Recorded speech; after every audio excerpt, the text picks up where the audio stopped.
America's Pulse Network welcomes you to the Pulse Podcast. Today we've got a packed show, from breaking news to informative topics that will keep you well informed. So, please click the subscribe button to get notified of upcoming episodes. If you like what the APN's The Pulse Podcast talks about, then please share the Pulse with others. During this episode of The Pulse, the host looks forward to your comments. Tonight's APN's The Pulse Podcast starts now.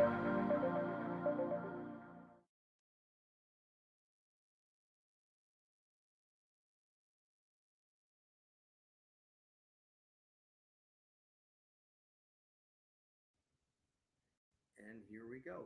Hello, everyone. Welcome back to another episode of the Pulse Podcast, brought to you by the Great America's Pulse Network. And your moderators tonight, Damon, Galdo, host of the Jersey Shore. We're going to bring on our guests shortly. And see the moderator, Damon, Galdo, Hammer.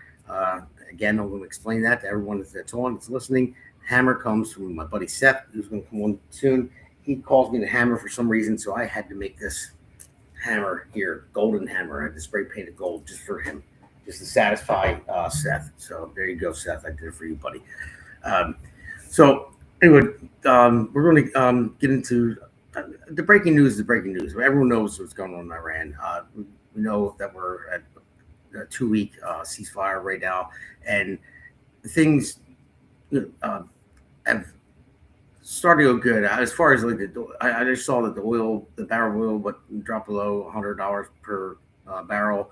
And the stock market rose a little bit. So hopefully we get to the end of this soon. We end this, it's over, it's done, and we accomplish what we were there to accomplish. But I will say again, like I said on the podcast on Monday on my podcast, that the American might and the military force is amazing. Now, not just for what they're doing, dropping bombs and Iran, but the rescue of the airmen was something that I guarantee you they're going to make a movie out of it. Everything I read and I saw about it, I was like, wow, that was actually really astonishing how they could do that. And then we also have the first time in human history that we had people over 250,000 miles away from Earth in space, the furthest they've ever been. So that's a great thing. So, and you know what I should have, now that I think about it, I should have had that clip when Trump made the call. But if you guys didn't hear it already, I will go back and look it up when he made the call to the astronauts. It was pretty cool. It was pretty funny. It was for me, it was a neat thing. Just to talk to somebody in space that's been further than any human being ever. So, but all right. So I'm just going to go into a quick monologue and I'm going to introduce the guest. So tonight I want to speak to you.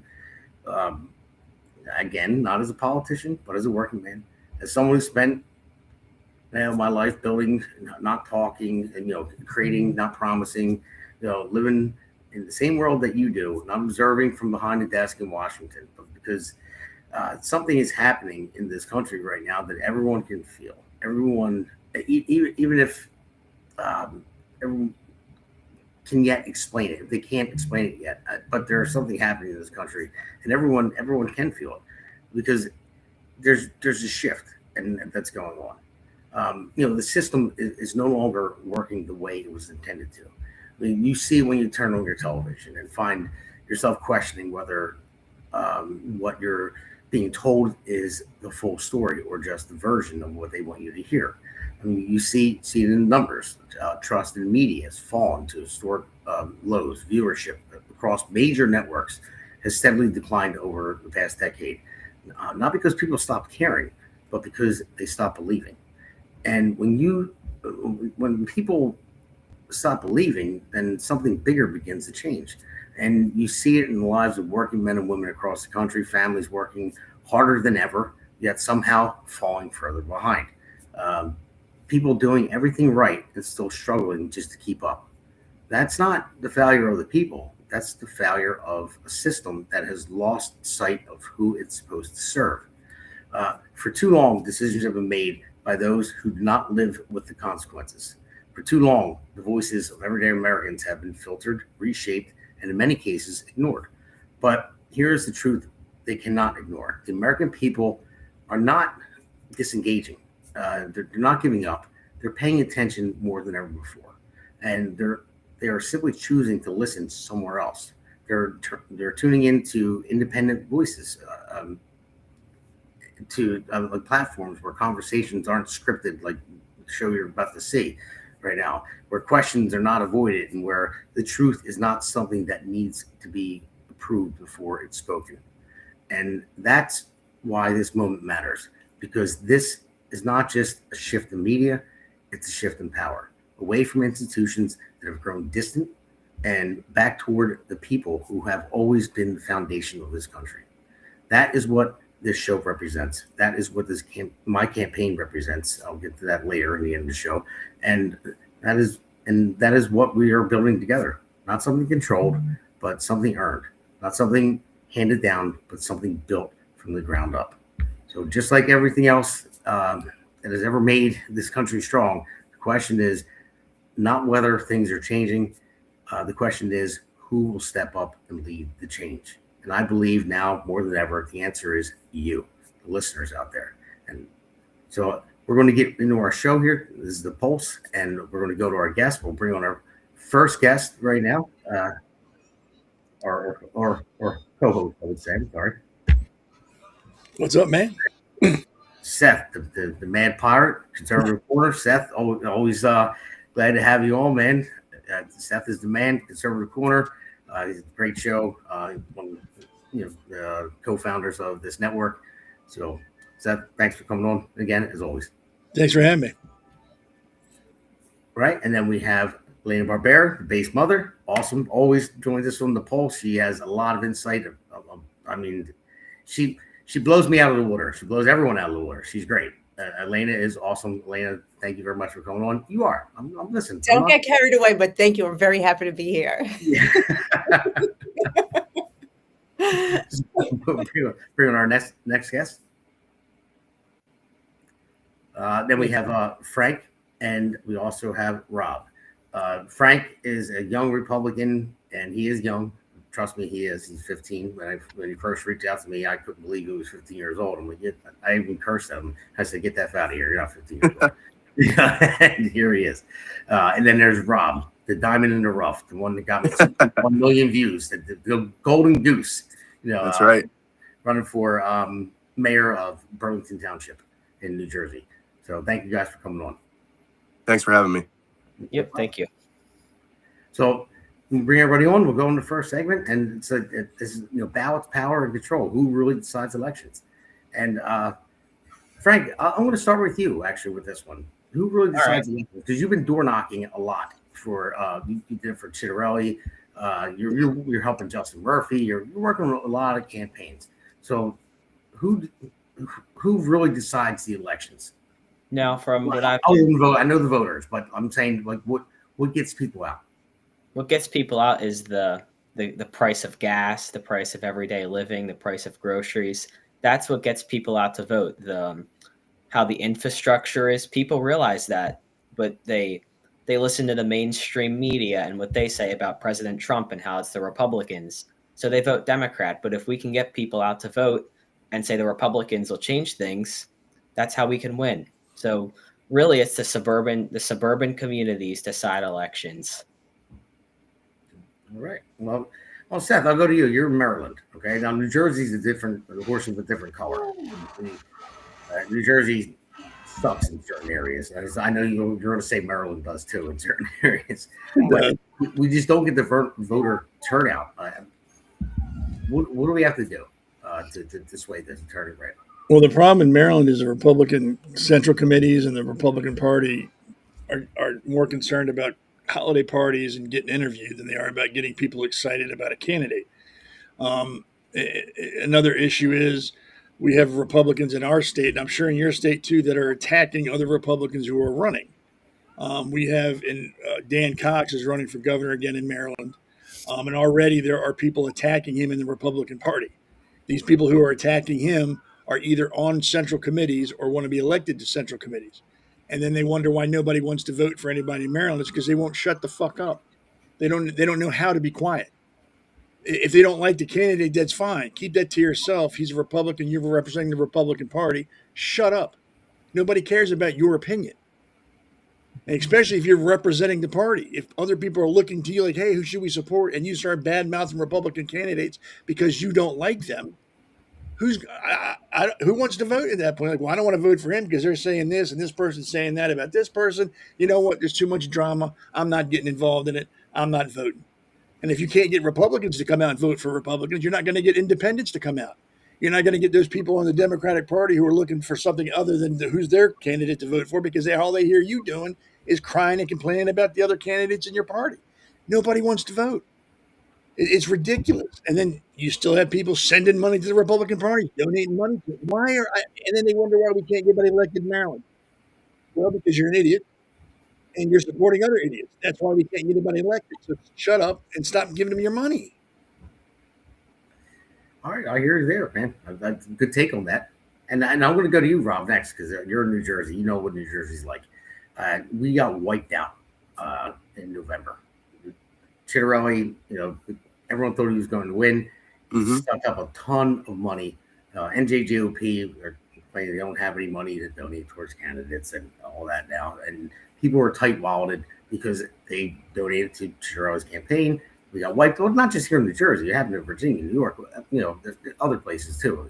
There's off-season elections, but it's very tough to raise money here, and it's going to be very tough to get Republicans out to vote or anybody out to vote at this point. I mean, Democrats still come out in droves, but still maybe 50% come out, but Republicans not so much. How do we do that? Who's going to control these elections to get people elected? Like how are we going to do it?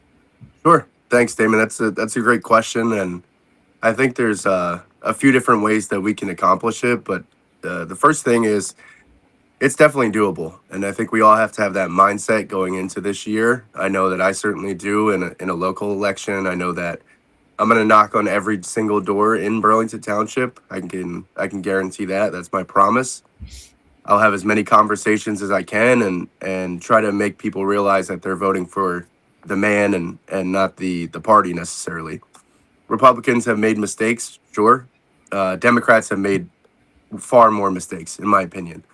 And I think what we've done is we've allowed them to operate kind of without any accountability.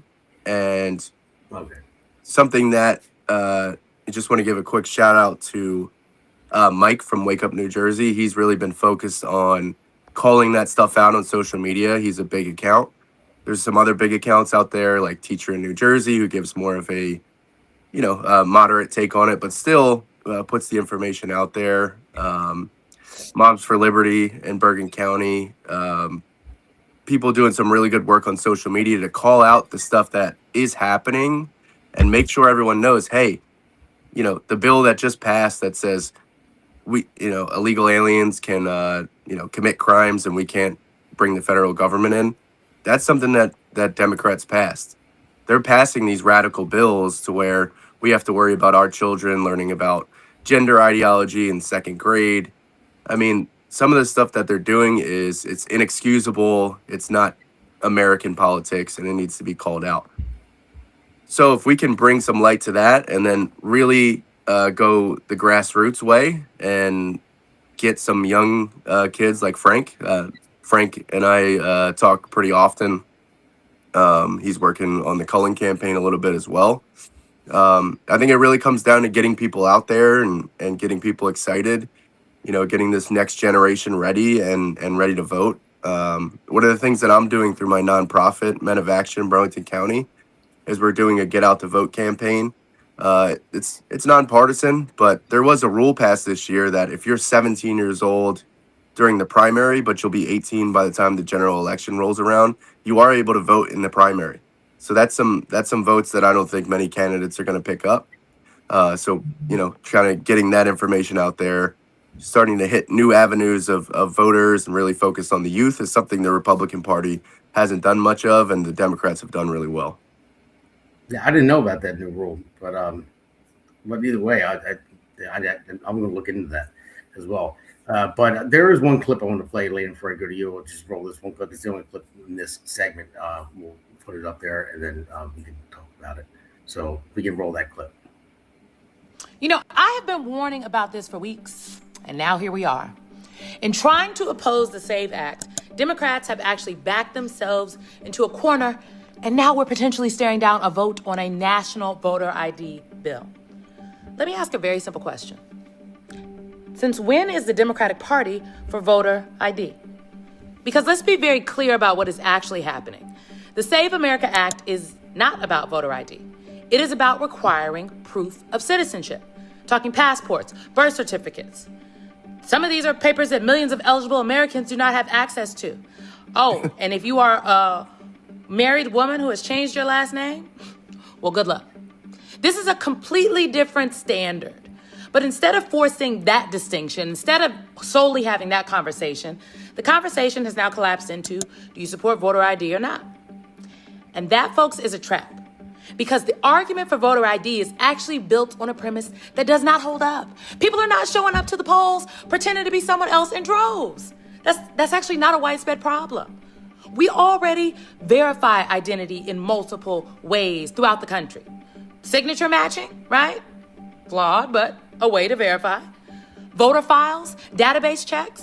I mean, in everyday life, you can move money, verify who you are, without pulling out a physical ID. So, what problem are we actually solving here?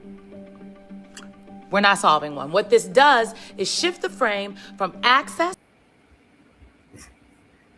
So, Eleana, before I go to you, I just wanted to give you a little heads up. You already know what happened to me. They challenged my petition, and they tried to remove me from the ballot, my opponent. So when I was in court over this, the attorney for my opponent challenged the fact that how do we know that the person was of age that circulated your petition? I had Jack Brangan and Jennifer Sharman, who are both over 50. You know, and I said, well, when I was in court, I said, well, there's one thing that you have to show ID to get it notarized. That petition that they submitted, they gave to me, and I submitted it at the end notarized. They had to show ID. I said it's a little separate than what you think about voting. You don't want to show ID, but now you're saying they had to show ID to get my petition notarized, that the signatures for me. So that's what happened in court. So I'll turn it over to you after that. I just want to let you know. You know, there's just so much nonsense and gobbledygook that she spoke in that video with such tremendous confidence. I really admire when they come out with it like that. The millions of people, she's like, she admitted that people do vote fraudulently. It's just not happening in droves. So don't worry about it. Like, you know, there's only a little bit of poison in the water. Don't worry about it. You know what? If it's not happening, it's not that big of a deal, then you won't mind if we just eliminate even the little bit. But we know what's happening bigger than they say it is. We know fully well. And I'm just so tired of being insulted that I'm not smart enough to get my birth certificate. I mean, your driver's license, you need your birth certificate. You or something, you know, you need multiple documents to do anything else. And she kind of made it seem like, oh, well, we already have to show ID for like stuff like this over here. So why do we have to do it everywhere? Like, it's so illogical and ridiculous. And I'm really exhausted by the conversation. Yeah, I do want the full SAVE Act. I do want proof of citizenship upon registration and photo ID. Because, you know, I want to eliminate mail-in ballots. I worked at the Brevard County Board of Elections for the 2024 elections. I worked on the mail-in ballot team, and I took the job. It was temporary, just so I could learn the process and see what I could, where the holes are. And they're pretty tight here in Florida, but there's so much room for error. So much room for human error and so much room for sneaking things in. And I really realize exactly how vulnerable our elections are. And I'm in a pretty tight state. So to that lady, get bent, get lost. I would love to see this whole thing go to a national vote. Let's do it that way. And let's all have to show our IDs to vote, to make the vote. You know, because that's the thing. Like, how do we even trust that vote? Would be kind of ironic if we had a national vote because we don't trust it. I can't. Someone's having a sugar rush. Yeah, and I'll turn this over to anybody else who wants to pick it up. Yeah, I'm married. I'm married, and what she said about being, oh God, changed her last name. And I go, oh, well, I got married. My wife changed her last name, and she votes. I don't understand. So you guys take it from there. Yeah, I'll jump in. Our machines already have a scan feature where you can scan the driver's license or state ID. So as you know, I think that would make it a lot more secure. Another point in Newark in 2020, over 20% of the ballots were fraudulent and they had to be recast. So the notion that there isn't widespread voter fraud I think is quite ridiculous. And then if you compare 2020 Biden Trump to 2025 Chitterelli versus Rebecca, it looks pretty much the same, right? Like 2.1 million people voted in New Jersey elections for governor forever. Then all of a sudden, there's a million more people showed up, and there's 900,000 illegals in the state of New Jersey. I mean, where I'm from, we call a spade, and there's got to be some changes made here. The GOP has to stand up and demand those changes and fight it in court, and we have to do what the Democrats do, and that's make a big scene about everything that we want changed. Yeah, I just want to respond to one thing you said about IDs being scanned. That's only good in places where illegal aliens aren't being given IDs and automatically registered to vote. True. Yep. We still need the citizenship verification. And look, some of the people in Washington want to run our elections like they run a post office, and that is for ballots to show up 3 weeks late and slightly damp. So the mail-in ballots will not work because you could sit there and they just fill them out, and you see videos of people putting a bunch of ballots into a box. Mm-hmm. They're rigging our elections by doing this. It's not fair. Come out to the polls on election day and you vote there. You show an ID.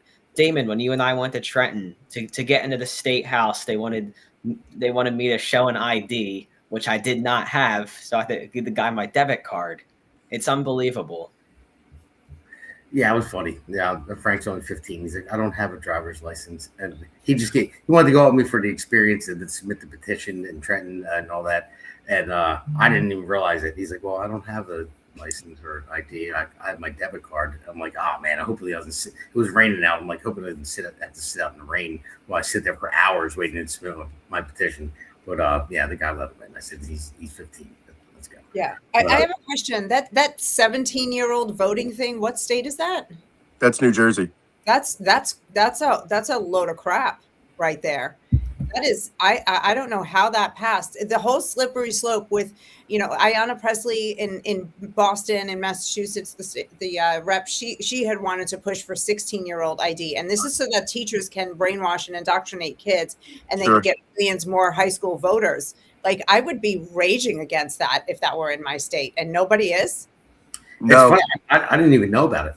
Well, there was a video of Christine Hanlon, who's the chair of the NJGOP, and she had put it out there. I think just to make sure, like, the premise is if you're 17 during the primary voting period in June, but you'll be 18 by November, by the general election, you're allowed to vote in the primary. I understand. I don't like it. It's not. It's still. It has the exact same poison that I just mentioned, Right. and it is a slippery slope step towards lowering the voting age so that they can get children they can get more voters who are more easily influenced. That is exactly what that is. Mark my words. I think they were already letting 16-year-olds vote in Newark on the school board election. Yeah, yes, I think I heard that. I remember that. Yeah. When did that get codified in Trenton in the law? That I've been following a lot. So we have, Jack and Constance. They have the New Jersey State House Watch podcast under this network. I never heard them bring it up, and they pay close attention to it. Is it something that's codified in the law, or is it something that they're trying to do? I don't know. I heard from I forget who it was, but they had said that they were trying to do it. All right. Well, anybody that's out there listening right now, again, I should have said earlier, go into the chat and you can ask a question, or if we're missing something, if you know anything about it, throw it in there. Jack, I don't know if you're watching. Constance, I don't know if you're watching. But and it doesn't matter what we're talking about. You can put something in the chat, a question, a statement, whatever. We'll put it on the screen. We'll talk about it. So, and make sure you like and subscribe to the America's Pulse Network and to the Pulse Podcast. Yeah. So, Seth, before we take a quick break, you got anything to add in this segment? No, I we all can sit around and talk about what needs to be done and how it has to happen and what should happen until the Republican Party grows a set of balls. It's just talk. We're just spinning our wheels, hoping against hope, because there's really no Republicans in any authority position right now that have a spine. They want to get along. They don't want to make waves. And as soon as something goes against them, they go with the flow. I'm seriously considered changing my affiliation to independent because I don't care. The Republican Party left me a long time ago. Why do I want to continue to bolster their numbers and make them look like they're doing something good when they're not? They're not doing anything for me. Haven't done anything for me in years. But they make all the promises in the world. As long as there's sheep out there that take those promises as gospel and keep feeding them money, nothing's going to change in the party. Nothing. Yeah, and back to the 16-year-olds voting. They're doing that because in the schools they're indoctrinating the kids at school, and they're going to tell them who to vote for. We've already seen it. The teachers indoctrinate the students with the curriculum, and until they vote, they'll probably set up the machines at the school and tell the kids to go vote for the Democrats. So Right. What New Jersey did is just another step closer to 16-year-olds voting. Yep. I don't. All right. Before we take a break, I just want to say I don't understand when people don't see this. Like it's wide open borders, having all these illegals. We have over 900,000 in the state of New Jersey. All right, and it costs us $7.3 billion a year of taxpayers. I mean, I'm not just New Jersey. I'm sure in Maryland, Florida, whoever. There's illegals everywhere. It's like, but they want them to stay here so they can vote, and that's why the Democrats did this. I mean, listen, Republicans aren't perfect. Like Seth just said, like he said, they might have left him a while ago. Like I used to be a Democrat. Democrat Party left me a long time ago, and that's why I became a Republican. But Seth had a good point too. Republicans, they're not perfect, but the Democrats are the end all be all to destruction of this country. They really are. They want wide open borders, let everybody in. They don't care what happens to people. They don't care if women get murdered, raped, children get trafficked. As long as they get. That's the thing. The Republican Party knows all that, and they don't do anything to stop it. Well, they make speeches and they pound their chest. Well, we're going to do this. We're going to get this person in front of us, and we're going to hold them accountable. But they don't. Well, they don't hold them accountable. Yeah, but one thing I would say, at least they closed the border.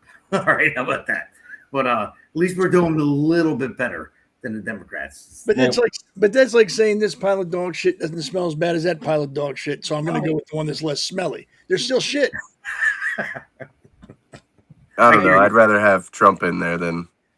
But I don't think Trump's a Republican. I think Trump's more independent. I think he's fed up with the Republican Party too. I think he sees the bullshit in the party. He's like, you know what? I can't fight them and my party at the same time. I can't do both. I can't. Mm-hmm. And then the Republicans will go out there and bash him. If you don't like him, talk to him. Go out. You have access to the man. Say something to him. Don't make it public. Bite your tongue. It's getting aggravating. I have a stroke over it. Well, all the Republicans do is go on Facebook and they cry about it on their accounts. But it works. Doing something. It works. Well, I don't know. Action speaks louder than words to me. So, but all right, guys. Run for office. Yeah, exactly. Well, there's more. The thing is, they just real quick, they've made the system very complicated, and they put up barriers for the average person. So, instead of I think what our job is to, instead of berating people and saying they're not doing anything, they just sit home, literally tell people what they can do. I had a conversation in 2024 with somebody who explained, something to me that I could do. And it was about, he said, you go out and you get 3 new voters registered, people who aren't registered, and then get them to the polls and tell each of them to do that. And I did that. And, one of those people was my aunt, who was 77 years old and had never voted in her life. And the first time she voted in 2024 was for President Trump. Her son also wasn't a voter. He got registered and voted for President Trump, and I got somebody else, and she actually went out and extended beyond herself. So I created this tree of branches because somebody told me to do it. And that was such an easy, simple thing for me as a citizen to do to make a difference. And if we started talking like that to everyday people, everyone I talked to was like, yeah, I could do that. That's easy enough. I can get somebody registered and make sure they get to the polls. I can do that. If we did that, all those people that are sitting home and then some would be at the polls. So be careful with the getting mad at everybody for not doing anything. We have to feed people exact steps. Mm-hmm. Yep. All right. Good point. So, all right. With that, we're going to take our first break. Donald W4 said Eleana is right. There you go. See, I gave you props at the beginning, said you were awesome. So even Donald believes it. Sometimes. All right. So let's take a quick break. We'll be right back. Everyone stay tuned. America's Pulse Network. The mainstream media is bought and paid for. The truth is twisted to fit their agenda. But America is waking up. Because podcasts are the future for trusted media. Welcome to the America's Pulse Network. It is a network built by patriots that upholds the Constitution. But America's Pulse Network stands for God, truth, and the America First movement. There is no corporate propaganda, no government spin, just real news, real talk, and real voices fighting for faith, freedom, and the future of this great nation with common sense. Here are some of America's Pulse Network podcasts. Alexandra Levine Live, hosted by Alexandra Levine. Jersey Shore Podcast, hosted by Damon Galdo. The Conservative Corner, hosted by Seth Eisenberg. The New Jersey State House Watch, hosted by Jack Brangan and Constance Detzel. APN's The Pulse is moderated by either Alexandra, Damon, Eleana, or Seth. Also tune into America's Pulse Network on the following social media platforms.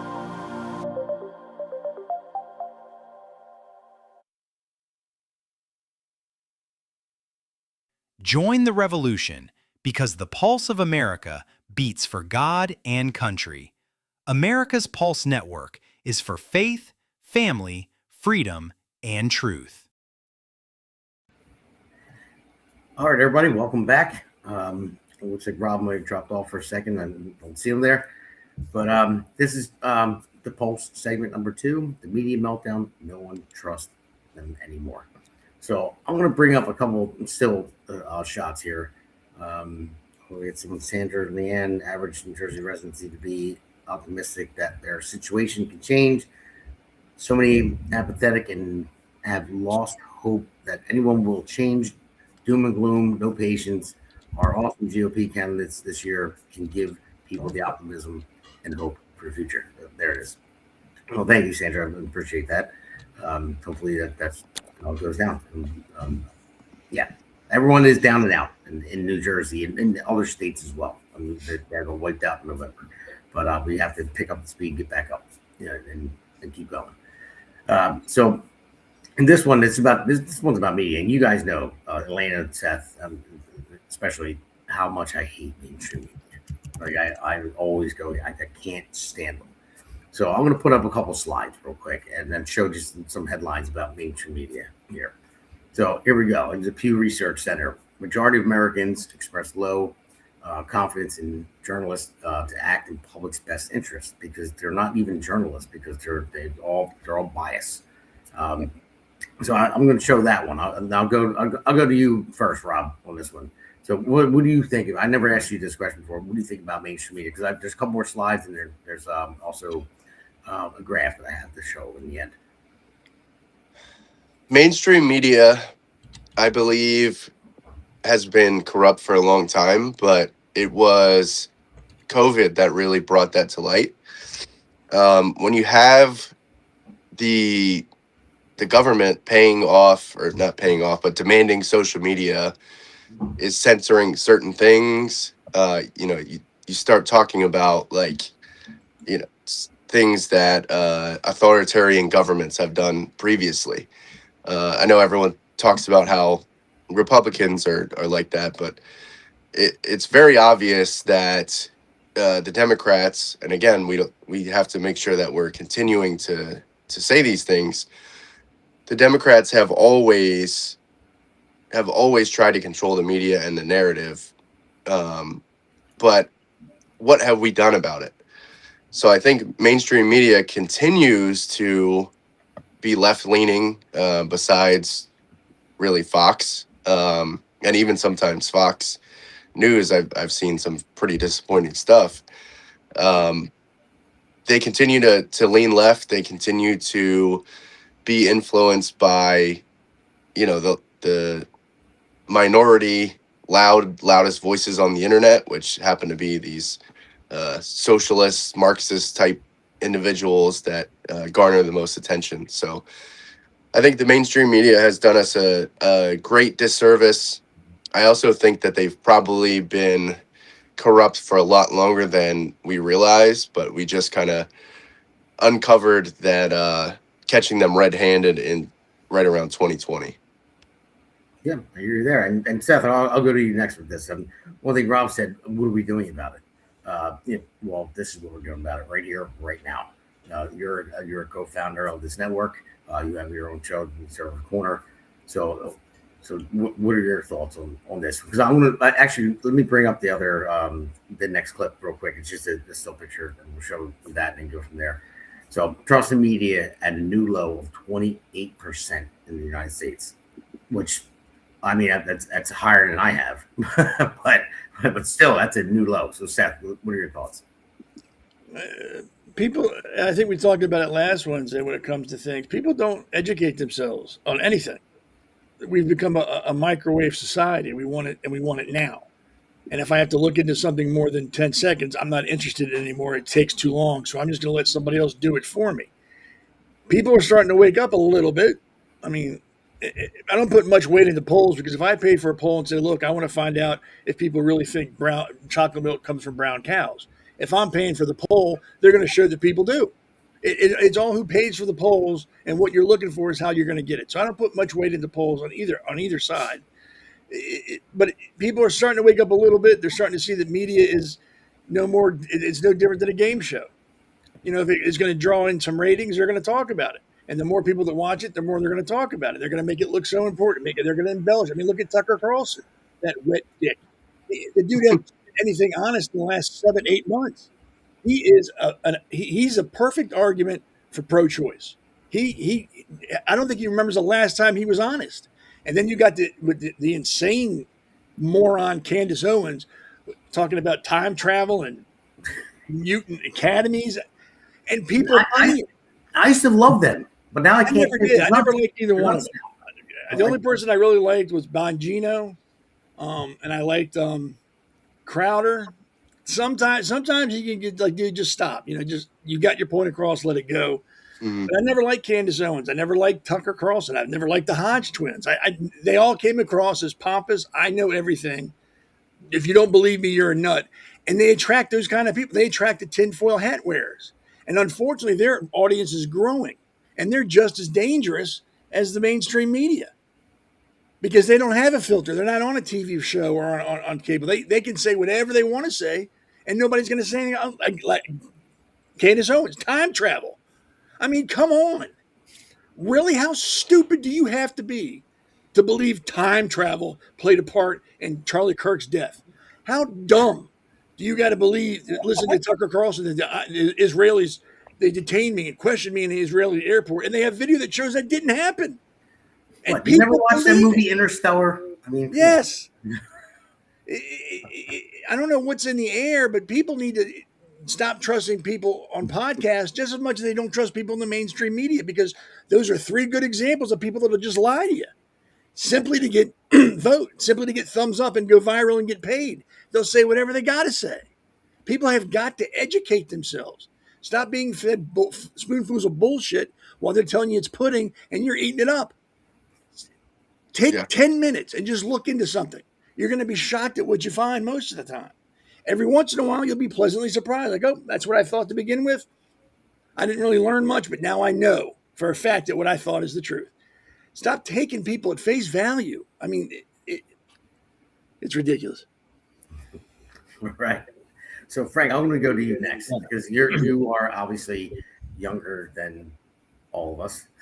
So, and social media is huge with younger people, and so is podcasts now. Do you think podcasts are the future? Other than because I'm before I go to Lana after you, I'm going to bring up a graph and I'll show what mainstream media has died for the past 10 years. But what's your thoughts as a young person? Well, the mainstream media has as much credibility as a used car salesman who's trying to sell you a convertible in the rain.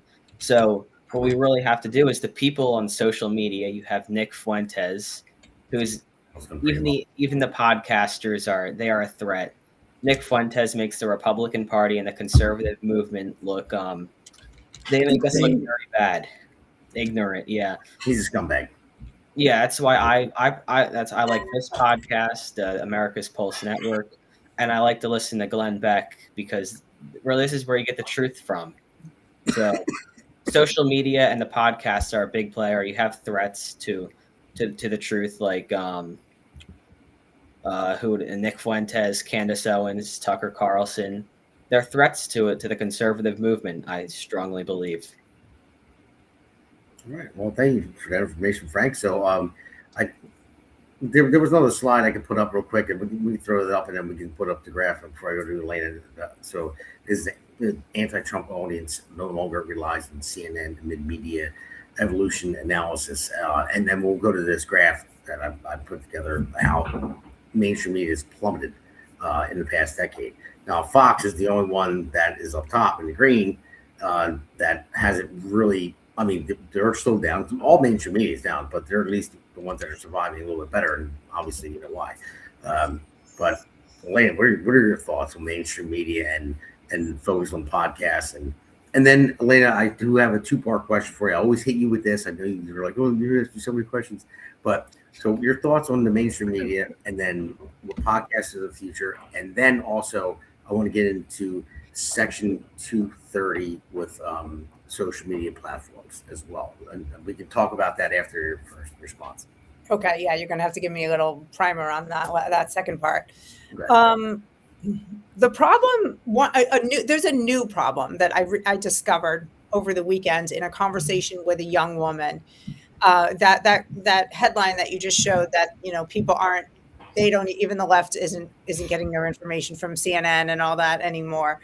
I was talking to this young woman, and she's like, oh, the moon mission is just another thing to distract us. And I said, listen, I agree that they roll things out to distract us, but everything isn't a distraction. You have to be able to discern, what is, what isn't. You have to be able to discern truth from fiction. And she was like, oh, nothing is true. It's all lies. And they don't pay attention to the Constitution. And when I started asking her, she had zero substance, kind of to what a nod to what Seth was talking about, like no actual facts to back her up, because she didn't do any research. And then I said to her, I was really patient. I said, well, listen, I challenge you. Why don't you read the Constitution? Take a good look at it. Start to sit with the ideas. And I'm trying to get a sentence out. And she goes, oh, we don't even know if the people who they say wrote it, just, and aliens did.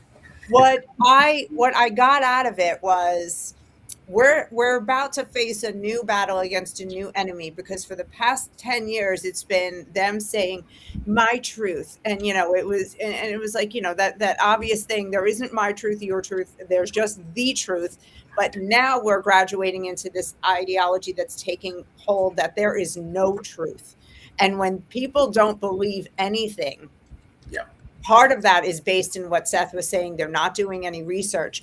But if you think you can't talk to a liberal now, just wait until you meet one like that. There was no productive, no shot in hell of having a productive conversation.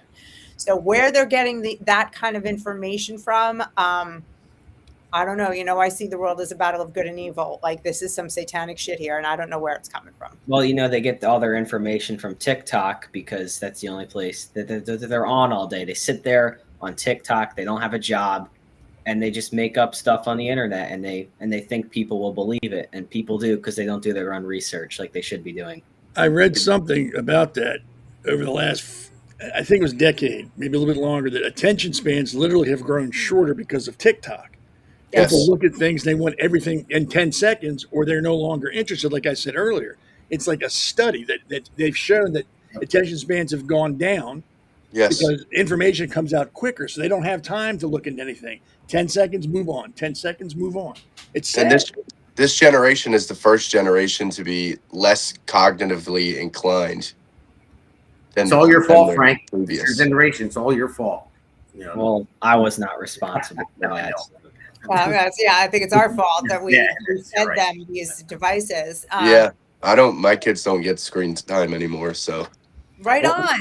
My Yeah. kid got Love screen that. time at school. Nothing I can do about it. They put them on a computer the second they walk that's in. true. That's true. I did my son's party the other day, and I saw him on his laptop at school, and I was like, From the second they walk in to the second they walk out. yeah, it's bad. Well, one thing I want to do before we get out of this segment, it's part 2 of that question, Section 230.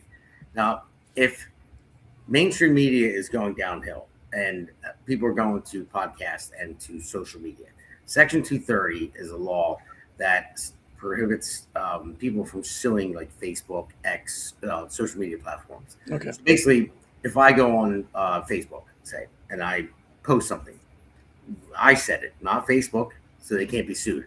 It's not like George Stephanopoulos when Trump sued him for defamation of character and he won because he works for a network. And so it's me saying it on their platform. So that's what Section 230 blocks, protects them from.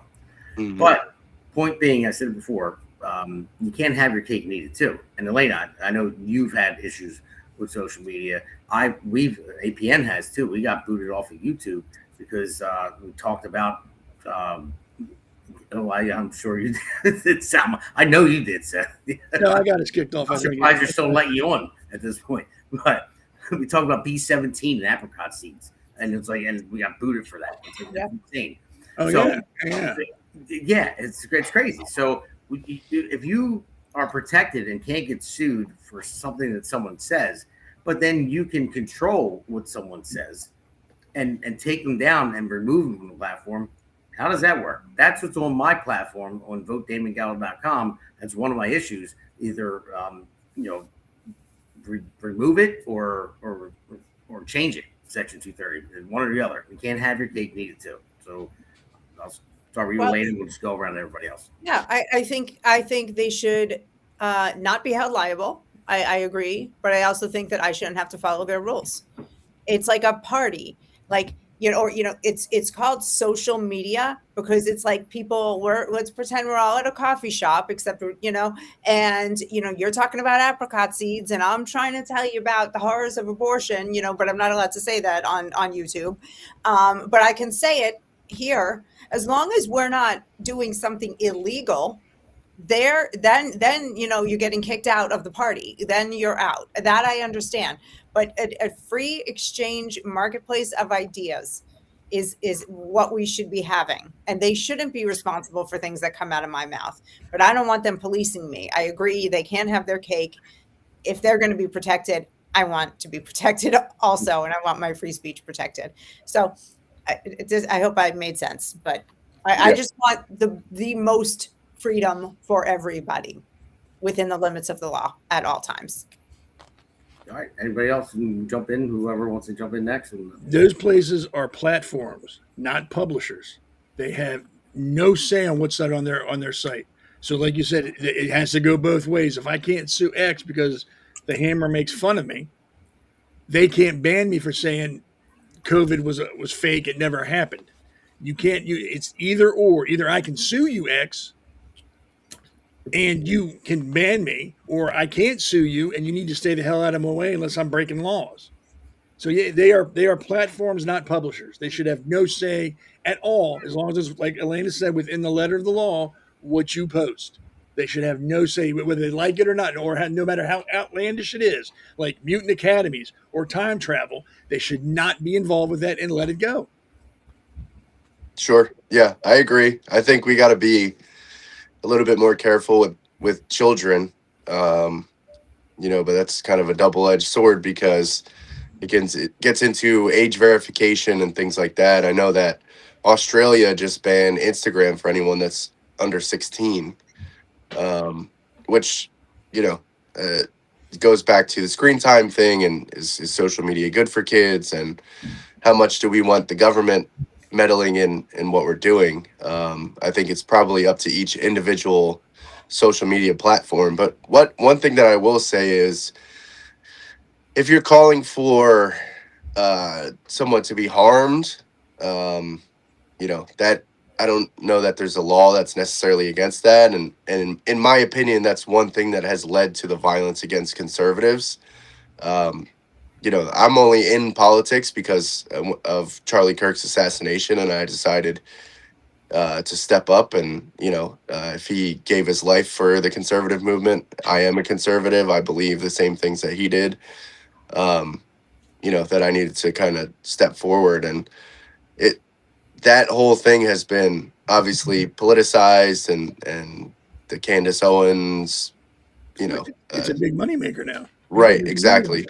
But you know, my point is, I don't know if that happens if people are allowed to, I think it's called stochastic terrorism, where they're actually calling for, but in a way, but not calling for violence against conservatives, or the other way around. So I'm going to say, in response to that, I'm an absolutely, positively, no restrictions kind of a person. And in freedom is uncomfortable sometimes. sure. That's just the reality of it. And again, if they're not doing anything illegal, let's let the market of ideas work itself out. If I'm at a party and somebody is saying things that I absolutely make my skin crawl, I just leave, whether it's an online party or an in-person party. And if the lunatics want to stay and have that conversation, who am I to? They're going to do it in person or online. Let them have at it. I don't want to turn into England and say, I don't No. like that, so you can't say it. And because what's the line? Then we all get to pick a list of things we don't like. Right. Sure. That's my take on it, you know? So, but I understand your concern, but I also poo-poo it. I'm sorry.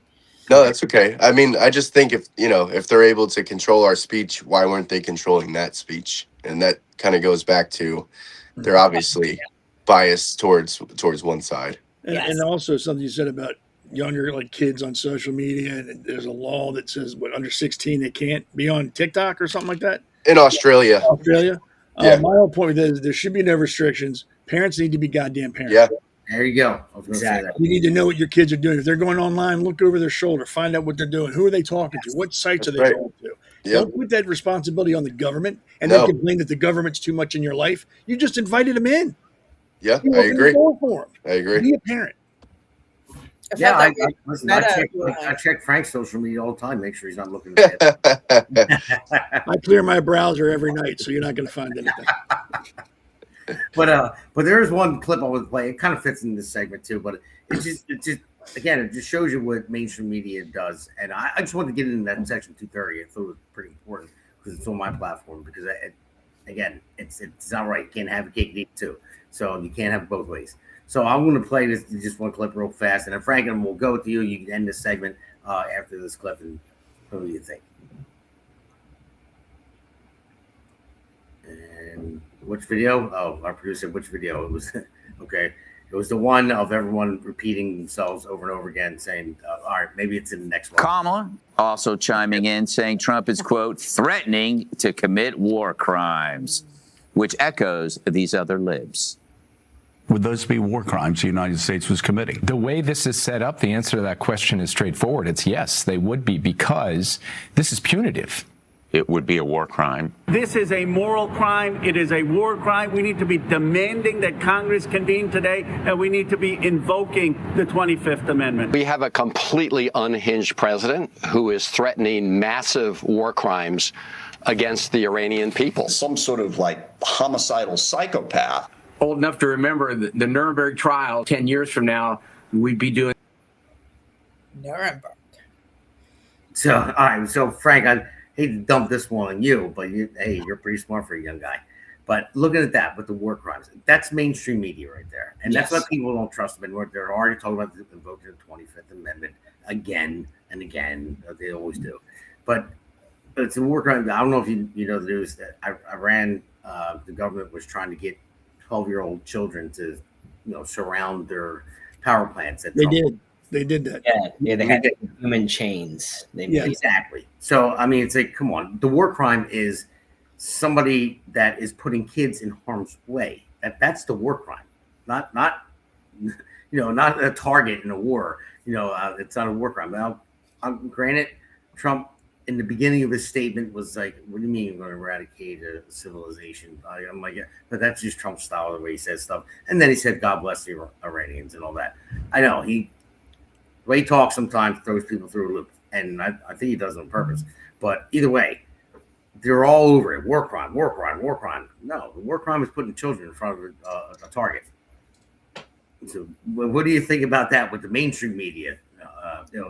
Well, I saw that left-wing nut that was just on our screen comparing Donald Trump to the Nuremberg trials.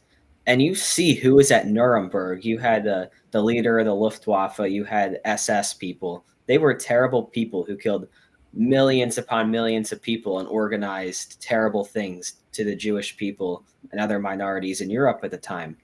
And you have someone comparing the president of the United States who's defeating a terrorist regime to Nazis. They shouldn't be allowed on the TV to be saying that. And why are you a member of Congress? And Oh, They cut him off. Oh, man, we lost. They heard you, Frank. I don't know what happened, but There he is. He's back. Am I back? Yep. Yeah, you're Yeah. back. All right. Yep. Yeah, I don't know what happened there, but The I don't know Chinese- why. I don't know why we have elected officials comparing the president of the United States to Nazi leaders, and this is an Iranian war crime. Putting the children there, this wouldn't be one that Trump would be committing. You know So what I another don't war crime is? Having your soldiers not wear a uniform and engaging in combat, like they do in Gaza, like they do in Iran. Those are against the Geneva Convention. Those are war crimes. And they're using child soldiers and using people as human shields. Mhm. Yep. Yeah. So who's the war criminal here? It's the Iranians, not Donald Trump. It's Trump. My man Frank. That's why I left that one for you. Way to close out the segment, buddy. All right, so we're going to take a quick break, and we'll be back. Welcome to America's Pulse Network. This is APN's very own White House correspondent, Alexandra Levine. This is so amazing and miraculous. We've never had a president in the history of our nation doing this. And we hope to God that he continues doing this forever and ever. Thank you. God bless you, everybody. And God bless President Trump. And God bless you. Hello, everyone. This is Alexandra Levine with the America's Pulse Network. I am the White House correspondent right here in the heart of D.C. as President Trump is celebrating 250 years of America and the military. Subscribe and follow America's Pulse Network on the above social medias.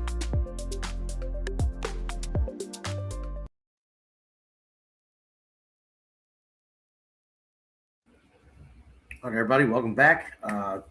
Segment 3, Working People versus the Machine. And we have two more, well, technically 3 more segments, but the last one's going to be very short. It's just a funny one that I put out there.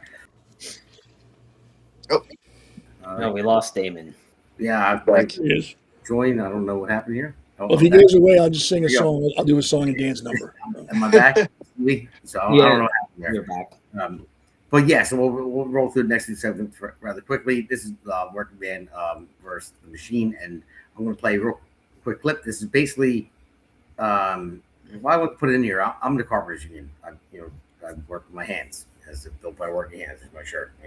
But now we have AI. AI is taking up a lot of jobs. A lot of layoffs are going off right now. So I'll play this clip and then we'll talk about it. These corporate CEOs are saying the quiet part out loud, and now in 2026, we could be seeing the mass layoffs start. Oracle, one of the biggest software companies in the world, just announced a 20 to 30,000 employee layoff. They sent the emails at 6 a.m. Almost 20% of their workforce got terminated. At the same time, Block, a payments company run by Jack Dorsey, who co-founded Twitter, they just laid off 40% of their workforce and blamed AI. And potentially even the biggest of them all, there's now rumors swirling that Meta could be on the cusp of doing a 20% layoff. And this is unlike anything we've seen before, everyone. There was chatter about AI-driven layoffs 6 to 12 months ago. There was some companies cutting people, but not like this. That Oracle layoff that just happened is one of the biggest layoffs to occur since 2009 in terms of overall headcount. And one has to wonder, folks, like, is AI going to take all the jobs? Is AI going to mean mass layoffs continually over the next couple years? You talk to the CEO of Anthropic, who developed Claude, the AI tool, they would say yes. CEO of Anthropic came out and wrote a paper about a year ago. He thinks 50% of all white-collar jobs are going to be eliminated in the next decade due to AI. You talk to the CEO of Uber, he's saying something similar. He was saying he thinks 70 to 80% of these type of jobs could be eliminated in the next decade. These CEOs are saying the quiet. Well, there you go. That's what I mean. Everyone knew it was coming. This stuff could happen. I would say I'm safer than anyone else for now. Until you have a robot to do my job. I'm sure it'll come one day, but at least I'm good probably for the rest of my lifetime, I would say. But what do you guys think about this? I mean, I'll start with you, Elena. What do you think about AI taking over jobs for people? How are we going to survive it? Like, not me, I'm saying, but like people that are in these type of positions that are getting laid off. Well, the bad news is the monster has been created, and there's no putting this genie back in the bottle. It's here, and it's going to just get worse. The good news is there is a tremendous need in the trades. And if we can just get young people to switch their minds from, sitting behind a desk all day and getting out there, we're going to have plumbers making $200,000-$300,000 a year within the next few years, because there is a tremendous need. So there is opportunity still out there. Everything, just because we're going to lose some jobs in the white collar sector, we can fill needs. And if we ever clear the country of all these, H-1B visas or HB1, whatever, H-1B visas, and we clear the construction industries of illegal immigrants, we can give these jobs back to Americans. So I don't think it's hopeless, but I think this is really going to hurt. One more thing, though. I recently talked with somebody who offered to help me manage my social media, and he said, we can do the research and we can actually just use an AI avatar of you to tell your story, so you don't have to do all your filming. And I said, I will never, ever do that. That just sounds atrocious. And I want to be a part of this. I do this because I enjoy it. I want authenticity. And I think the more people use AI, at some point, there is gonna be some pullback where people long for things that are real. And those of us that, stay the course of doing things the old fashioned way will actually endure on the other side of this storm. I hear you there. So, I'll go with you next, Frank, because you're young, you're still in high school. One of the things I try to push forward is we used to have like VOTECs, like trade schools in high school. You go to a VOTEC too, and you would, if you had maybe your junior, senior year, you chose a trade, a carpentry, plumber, electrician, whatever it is. Even if you want, I've been pushing to get the unions involved in that. Norcross actually stole that from me, so that's a battle for later to go over. But it's because you're always going to need a carpenter, you're going to need a plumber, you're going to need an electrician until it gets so advanced. I mean, I'm sure one day things are going to change. I mean, but in high school, did they offer anything in school do you go to, anything like that? Nope. No, they do not.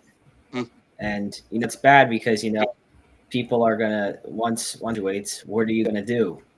How are you going to change oil in your car? How are you going to fix a leaky faucet? You don't know how to do that. So, all right, well, good answer. I mean, you're right about that. I just I didn't know if they had that in your school.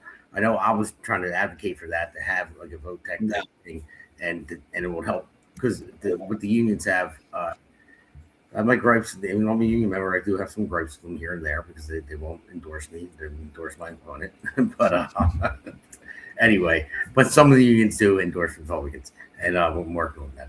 But my point is, if you were in high school and you could pick a trade, just like you pick a language, like Spanish, something you have to take, you could actually cut like a year or two out of your apprenticeship, getting into the union and become a tradesman. So that's why I want to ask that question to you. So, Seth, I'll go to you. What do you think? I know you have some skill. I've always been a huge proponent of trade schools and VOTech or whatever we call it, CTT or something like that. CCT here.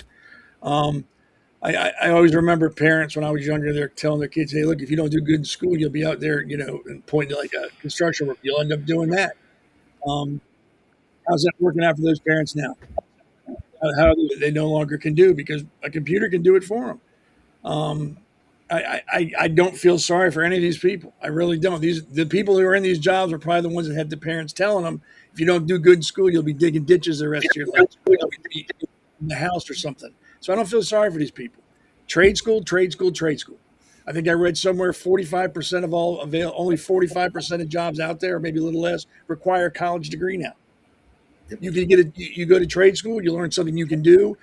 You get out, you're $30,000-$40,000 in debt. Most of these trade schools will help you find a job so you can start working right away, rather than go to school for 4 or 5 years, end up with $300,000 worth of debt, and then get out, and 9 times out of 10, you're not even working in the same field you got a degree in. Yep. So you've just wasted all that money, and you're not even using it. Go to trade schools, learn something. It's cool to do stuff with your hands. There's nothing wrong with that. And like Eleana said, stuff's always going to break down, so people need to fix stuff. The computers that these AIs work on, they're going to break down. They're going to need somebody to fix them. Go to trade school, learn a trade. It'll never go out of fashion. People need houses. They need running water. They need heat. They need cooling. Learn to do stuff with your hands, and you will always have a job. Don't worry about being worried about I didn't get into this Ivy League school, or I didn't get into this college. Nobody cares anymore. Get a job that will take care of you for the rest of your life. Guaranteed, take care of you for the rest of your life. Do it, and you'll never regret it. Never. Yeah, and Rob, I'll end this segment with you. You mentioned Charlie Kirk earlier that got involved. Now, Charlie would always say the college scam. He wrote that book. And I wrote an article about it as well, about how college is a scam. That you go there and you get a job. I go to a class for I make it a joke. My co-host used to say this, Pete, underwear basket weaving, or lesbian dance theory. You know what I mean? And you're never going to get a job in that. But they charge you so much. And then I wrote the article back in the day. It started with Lyndon B. Johnson. He started it with government loans for college. And then Clinton pushed it forward more. And then Obama pretty much sealed the deal on it, where you can take it. I can go to college for the rest of my life if I wanted to, and take loan after loan. It doesn't matter my credit score. I can just keep going. That's it. Yep. And then, but so it's basically government reaching into your pocket and taking money and giving these students to go and scamming them. This is a scam. Charlie Kirk was right. So your thoughts on that? Yeah, Charlie was right. Per usual, he was right about Iran as well, looks like. I will take it a different route, actually. And I wrote a paper when I went back to college after the military, and it's called the 7-year plan. I think that every high school student should at least sit down with a recruiter for the United States Army, Navy, Air Force, and Marines, and Coast Guard, and figure out if there's a job in one of those branches that you may consider doing, for the rest of your life. And you'll find that you'll do 3 years in the military. You'll come out of the military. You'll have the post 9/11 GI Bill, which will pay for you to either go to college or to a trade school.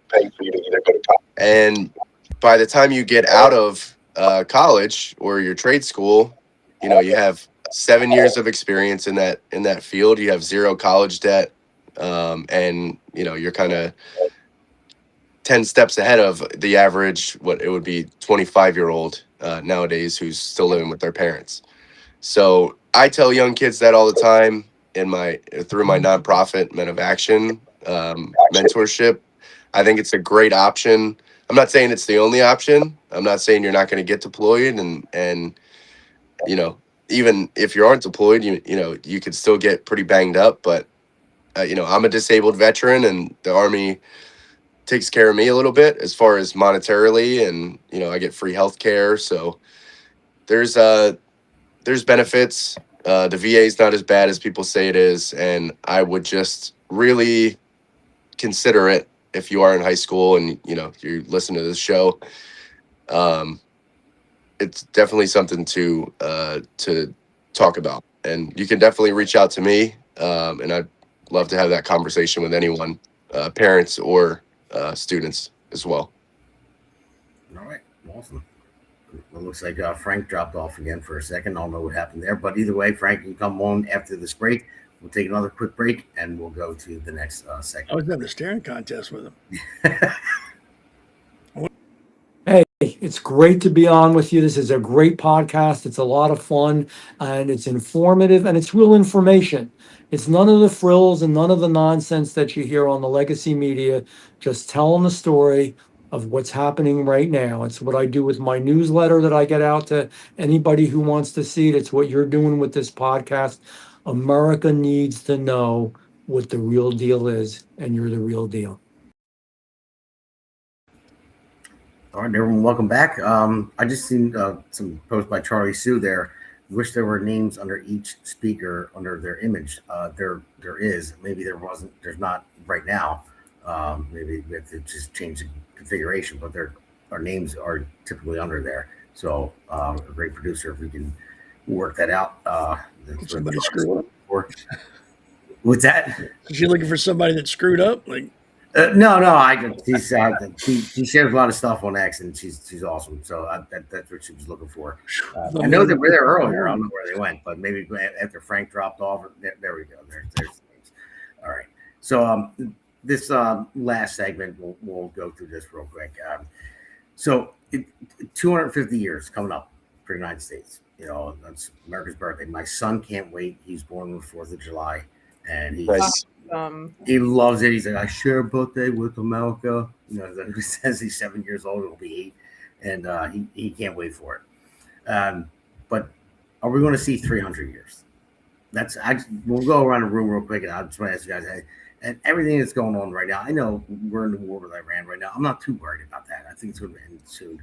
And I know there's always threats, but I'm more concerned about the people who live here in the United States. I think we're divided, and there's crazy freaking people out there in this country. And it's like I just don't understand them. Is it going to spread like a virus, you know, and get worse? Are we going to see 300 years? I can't wait for the 250-year anniversary, but are we going to? I know I'm not going to see 300 years. I'll be dead by then. I'm just saying the United States are going to see 300 years. So anybody can take it from here. Whoever wants to jump in first. If it's left up to this generation, no. We are going to kill this. We're going to destroy this country, or let it be destroyed. If you're raising your children right, if you're raising your grandchildren, or helping raise your grandchildren right, we have a chance. My son, on his own, decided he wants to join the military when he graduates high school. Wants to go to the Marines. Awesome. Yeah. I was in the Navy, so I'm a little worried about my son being a crayon eater. But you know what? He's taken that initiative. He wants to serve his country. And that's not the only way you can help your country. Don't get me wrong. I'm not saying if you don't serve the country, you're not I'm not saying that. What I'm saying is if you can raise your children to take initiative, to do what is right and follow through with it, whether it be trade school, whether it be going right into the workforce, but instill that America is, without a doubt, the greatest country in the world. We are not perfect. I will never claim this country is perfect. We have things we could fix. We always will have things we can fix. But no one's trying to break into China. No one's trying to break into Italy. No one's crossing deserts and risking their life to get into England. They are coming here. Everybody's coming here for a reason. Because we try. We admit our failures and try to correct them. Slavery, yeah, we knew it was wrong. We fixed it. We took care of it. We got rid of it. All the stupid stuff we've done in the past, we have corrected. And if we haven't corrected it yet, we're working towards a solution, working towards fixing it. So if we can raise the next generation to realize the awesomeness of this country and what the potential still is for this country, and to stand up for that and work for that and not back down, because life sucks. You're going to get hit. It's not about getting hit. It's about taking that punch and keep doing what you got to do. Like I tell my son, bravery isn't the absence of fear. Bravery is you have fear, but you keep moving forward. You do what you got to do. You go with fear. You work through it. You do what you have to do. We can get our kids to do that and have them carry that on to when they're our age. We're going to see 600-700 years without a question. We'll make 1,000 years, but we got to instill that in our children and our grandchildren. We have to put that in their minds, because schools tell them the complete opposite. We have to be that dam keeping back that flood and tell them, hey, look, you're going to hear lots of stuff, but at the end of the day, you're an American. That means something. It needs to mean something. And you need to defend that. You need to stand up for it. And you can't back down. You can't be afraid, because you're going to take heat for it. And the more flack you take, just means you're over the target. So the more crap you're catching means you're doing the right thing. So yes, if we can get our kids instilled and working towards that, I have no question about 300, 400, 500, 600 years. All right. So Eleana, will go to you next. Even though I think Seth stole some of that monologue there from Rocky Balboa, Rocky 6. You know, seeing how hard you hit, how hard you can get hit, and keep moving forward. It's the truth. I caught a little bit of that in there. But so your thoughts on that? Yeah, I think if we keep seeing some of the trends that are small now, and we keep seeing them growing, like homeschooling, where that will save this country. If we keep seeing trends of people taking their children off the internet completely, no smartphones until you're 16 or 18, so they can have full brain developed and actually absorb their family values and the values of their church. If we keep seeing people, speaking of church, going to church in increasing numbers as we're seeing now, if we see those things, we have a shot of upholding the Constitution, because I think regardless, in 50 years, we'll see, America will still be here. Will the Constitution still be here? That's going to depend on, how we raise our kids. So I'm going to go to you, Frank. It's all on you. The burden is on your shoulders. I'm going to go to you next. Yeah. You're youngest, so you got to get out there and find the right woman, get married, have family values, have children, raise them right. Many children. It's all about parenting, because a lot of people have. You got to match the bad ones. You got to have the good ones too. So you got to at least equalize it out. So be fruitful and multiply. Amen. So I'm not sure the topic we're discussing now. Laptop started when a few minutes ago. So we were talking about it. We're about to celebrate 250 years. Yeah, 250 year anniversary of the United States of America this July. And my question to everyone is: are we going to see 300? Do you think we'll see 300?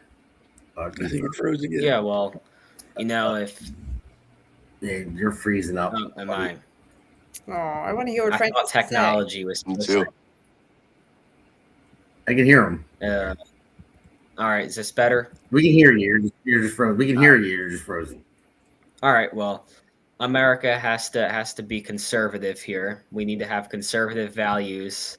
We have to.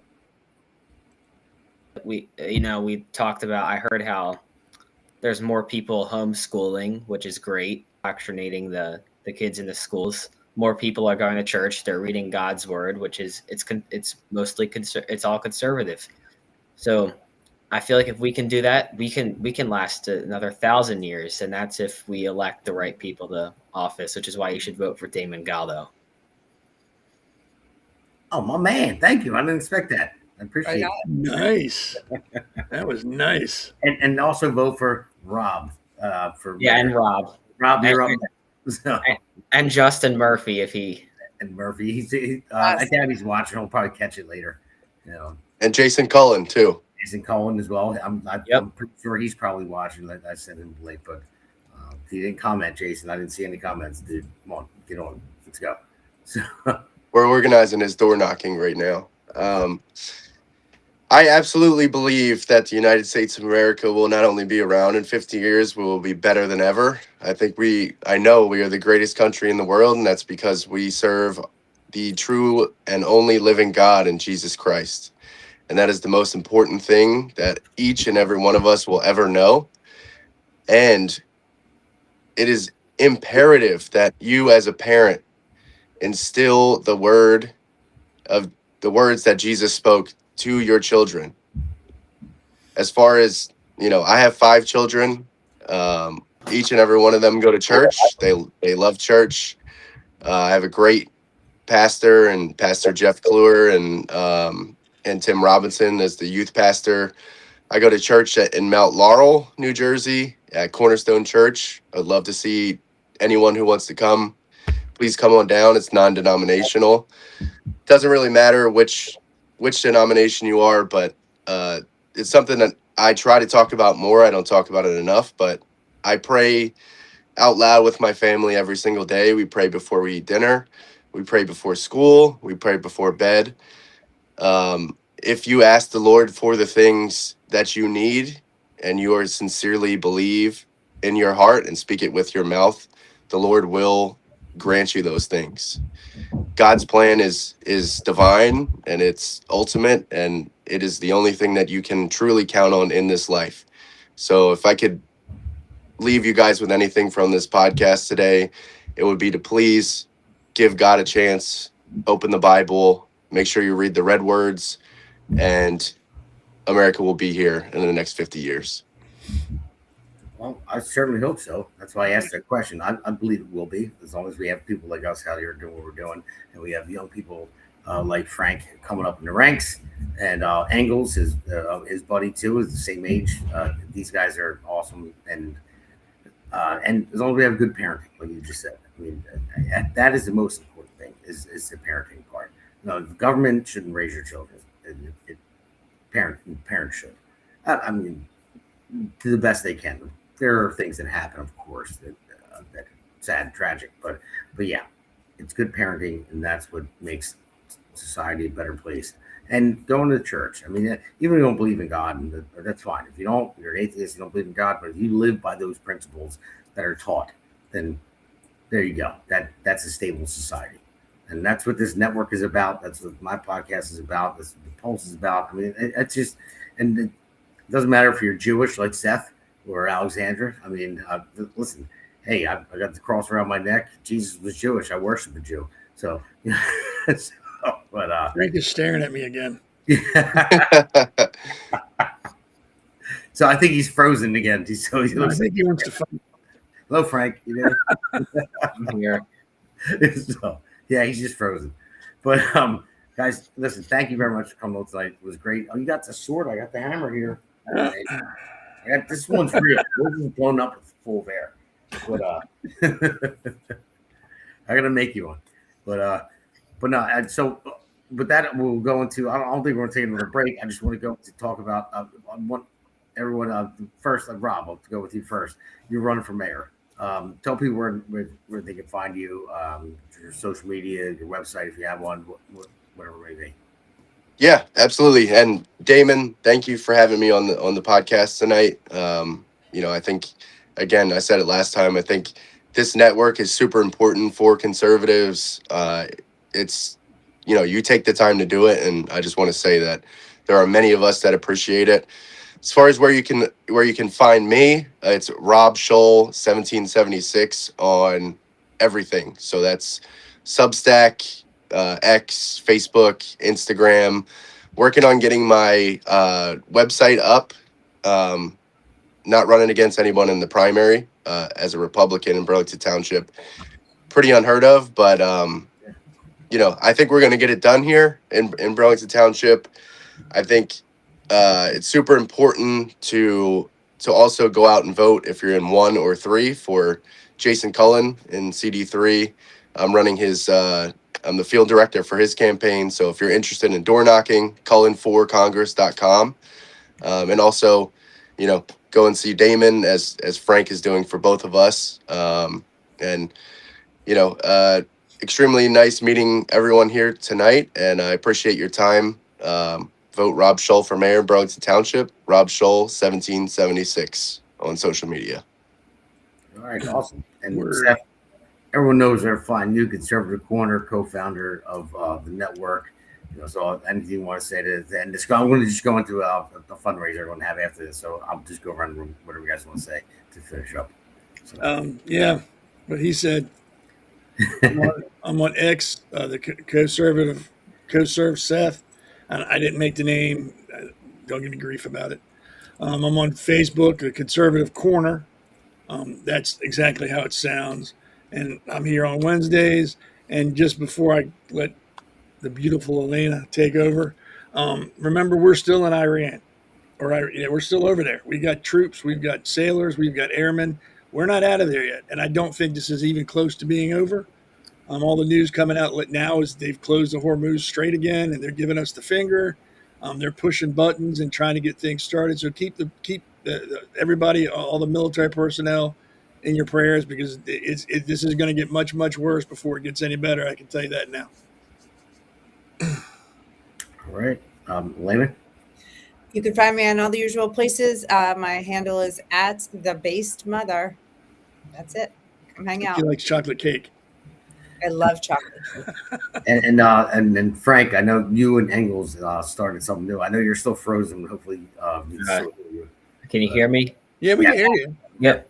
So Engels and I, we started a Turning Point chapter here in Gloucester County, and So what we're trying to do is try to get people registered to vote and get people and tell people go vote in the general election, go vote in the primary, so you can send candidates that you want to represent your party in November. So that's what him and I are working on. As of now, I'm working for Damon's campaign for Congress, and Justin Murphy for U.S. Senate. If you live in New Jersey, in the primary, vote Justin Murphy for U.S. Senate. And if you live in Burlington Township, vote for Rob, CD1, vote for Damon. All right. Thank you, Frank. Where can we find you? Oh, you can find me at Frank Civittoni on Facebook, and make sure it's me, and make sure it's me, because there's another one apparently out there. Son of a bitch. I would say he's probably older. Yeah, he is. So, how do you pronounce your last name again? Civittoni. Civittoni. Oh, like it's spelled. Okay. Yeah. Okay.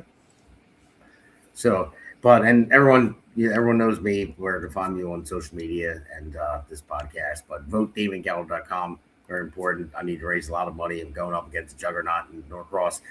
Like I said before, he's got like $2.3 million in his coffers. I got like $2.3 in mine. So I'm going to have an online fundraiser, and for our great producer, bring it up this Monday coming, April 13th, right there.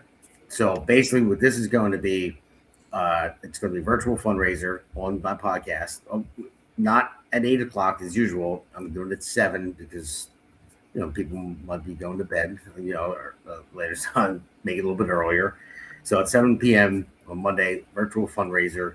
So anybody out there, if you please share it to anybody, talk to your family, your friends, your coworkers, whoever it may be. Have them come on. I don't care if it's a $1 donation, a $5 donation, up to $100, whatever it may be, whatever you guys can afford. I know it's tight in New Jersey. I know everyone is struggling. It's a hard thing to do to raise money. I don't have the machine behind me like Donald Norcross does, but I'm just going to fight for everybody. And unfortunately, it takes money to win campaigns. It really, and it's going to take money. And he's got a lot. He already tried to throw me off the ballot. He challenged me. I had to go to court over it and spend 3 hours in court, go through everything, every single signature and everything else. So that tells me he's afraid, but he has the money to not be as afraid as I think he might be. So, but Monday, April 13th. You guys come on. Basically, what we're going to do, you can go in the chat box like everybody else did, and you can ask a question like people did tonight. Or my producer is going to put the Restream link out there as well, just like everyone here that came on Restream will be audio only. So I think we have up to 10 people on at once. So if you want to come on and actually talk, it'll be audio. We'll get you on. You can ask me questions, and then you can decide whether to donate to my campaign or not. But whatever it is, I'm open. So, but if it's full, they just wait for someone to come off of there, and then the next one can come in. So that's the plan for Monday. So thank you guys very much. I really appreciate it. Everyone for coming on tonight. Seth, you're the man as always. I can't wait to see you again. Lena, can't wait to see you again either. Rob, hopefully, the Golden Goose gets me 2.1 million viewers. If we get 2.1 million on this one, just donate 50 cents to my campaign, everyone. Yeah, that's what I'm talking about. That'll work. And Frank, thank you for coming on. Frank, man, he's the future of this party, this state, and this country. So yeah, thank you for having me on, and appreciate it. So, Frank is still giving me the stink eye. He's still looking at you. There he is. He's frozen right towards you. Okay, I see how this is. So, all right, guys, signing off. Thanks for joining me tonight. I really appreciate it. And everyone listening out there, thank you very much. God bless you guys. Yep. America's Pulse Network thanks you for watching tonight's episode of the Pulse Podcast. See you at the next packed episode that will take you from breaking news to informative topics. So please click on the subscribe button to get notified for upcoming episodes. If you liked what the Pulse covered, then share the Pulse Podcast with others. APN's The Pulse hosts look forward to seeing you on the next episode.